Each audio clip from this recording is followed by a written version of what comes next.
ఎన్ని సమస్యలు వచ్చినా రైతుకు గిట్టుబాటు ధర కల్పిస్తున్నామని మంత్రి అచ్చెన్నాయుడు తెలిపారు. గుంటూరు మిర్చి యార్డు చైర్మన్ గా కుర్రా అప్పారావు, వైస్ చైర్మన్ గా బిట్రగుంట మల్లిక పాలకవర్గం ప్రమాణ స్వీకారోత్సవం జరిగింది. ఈ కార్యక్రమానికి అచ్చెన్నాయుడు ముఖ్య అతిథిగా హాజరయ్యారు. ఉమ్మడి గుంటూరు జిల్లాలోని పలువురు ఎమ్మెల్యేలు, కూటమి నేతలు కార్యక్రమంలో పాల్గొన్నారు.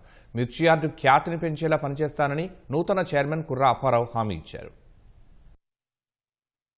గత సంవత్సరం మిర్చి రైతుకి ధర తగ్గిందని మార్కెట్ యార్డుకు వచ్చి నువ్వు నానా యాగం చేశావు. అదే మిర్చి రైతుకి ఈ సంవత్సరం 21,000 రూపాయలు పలుకుతుందంటే దీనికి నువ్వు వచ్చి అభినందించే పరిస్థితి ఉందా అని ఈ రోజు నేను ప్రశ్నిస్తున్నాను. అనేక సమస్యలు వచ్చాయి, అనేక పంటలకు ఇబ్బంది వచ్చాయి.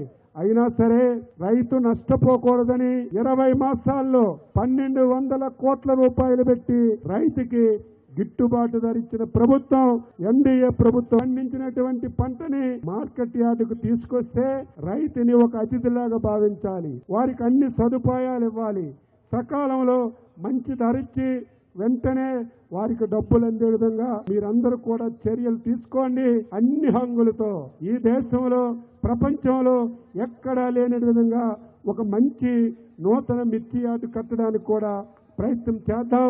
రైతుల ప్రయోజనాలు వనకూరే విధంగా, రైతు సంక్షేమమే ధ్యేయంగా నేను కానీ మా కమిటీ కానీ పని చేస్తామని తెలియజేస్తా ఉన్నా. నా తండ్రి నుంచి రాజకీయ వారసత్వం తీసుకున్నా, నా తండ్రి నుంచి మంచి పేర్లు కూడా తీసుకున్నాను. ఈ కూటమి ప్రభుత్వానికి మంచి పేరు తీసుకువచ్చి ప్రభుత్వ ప్రతిష్టని పెంచి మిర్చి యార్డు ప్రతిష్టని మరింత భారతదేశ వ్యాప్తంగా కీర్తి పతాకం వెలిగేటట్టుగా చేస్తానని చెప్పేసి తెలియజేస్తా ఉన్నా.